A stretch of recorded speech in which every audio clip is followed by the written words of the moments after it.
So you have decided the who and where of shipping, but now comes the big question: how much? Shipping can be expensive, so let's talk about doing it affordably. Shipping costs money, and no one really wants to pay for it. But without it, your products won't get to where they're going.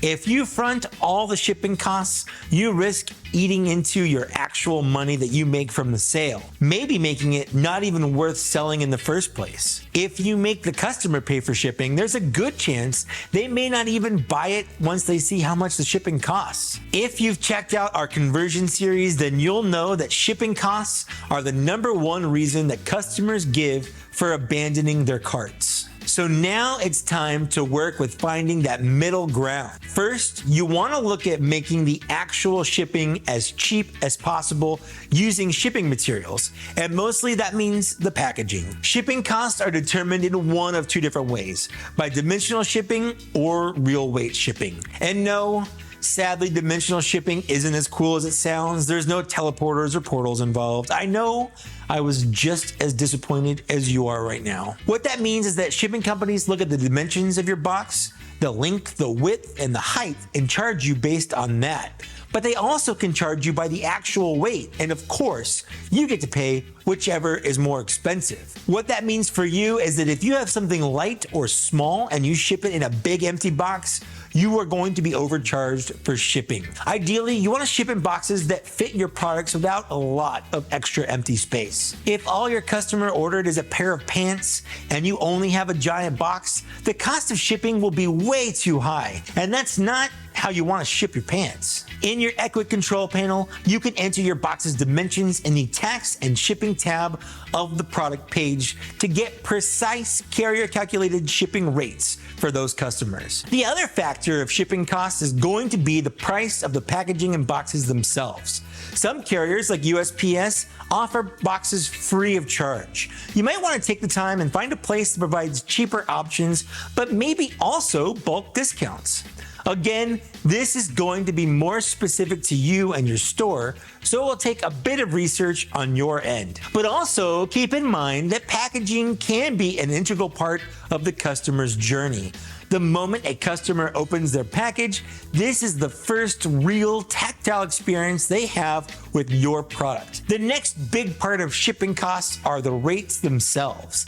As I said earlier, you need to find a good balance between who pays for the shipping costs of your products. Everyone loves free shipping, but it can nickel and dime you away from making any real money if you're not careful. Remember that customers won't usually mind paying a little bit more for the product if it comes with free shipping. It's weird, but it's true. A customer is 90% more likely to pay $20 for something with free shipping than they are $15 for that same item with $5 shipping. It's all psychological, but raising your prices is a good solution. You can also consider just charging a flat rate across any purchase in your store. This will help pay for part of the shipping, but also could encourage the customer to purchase more as they see the value in having their shipping not be affected by how much they buy. You can also choose to offer free shipping, but only if the customer meets a certain price threshold. Maybe free shipping when they hit purchases more than $100. This is also a good way to increase your average order value, but that's something we'll get into later. Again, it depends on your store and what you can afford. What works for others may not work for you. A price point that is good for your store may be too high or low for others. You can also offer incentives like free shipping coupons or free shipping only on specific products. And if you do these, don't forget to use a banner or ribbons on the product in your store. If you want to know more about that, you can go check out our conversion series. And don't forget about in-store pickup if you can offer it. There's nothing more free than just not shipping it at all. Also, don't be afraid to admit that maybe just shipping to some places or countries is too expensive for you right now. You can always limit where you ship to in your control panel so prices don't get too out of hand. And the final cost for shipping comes from the carriers themselves. Shop around between your different options. Find out which carrier makes the most sense to you and your store. All carriers you find integrated in the EquiControl panel offer a wide variety of domestic and international shipping options. Don't be afraid to mix and match the carriers either. Maybe one carrier is cheaper for larger boxes than others. Usually, USPS is the best option for packages 4 pounds and under, while UPS provides great rates for packages up to 10 pounds. You can see quotes and live rates from within your EquiControl panel. And it's a good idea to show shipping estimates at the time of checkout.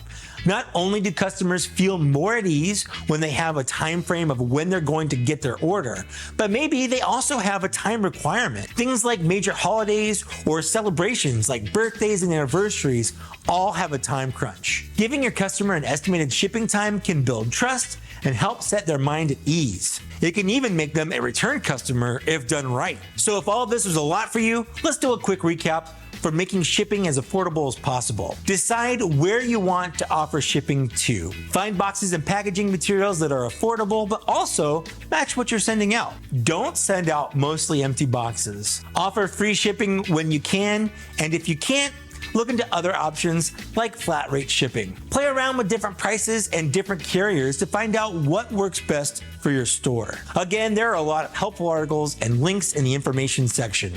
Keeping costs low is a fine line to walk while also keeping customers happy. But with these tips, you won't waste any money on that ship.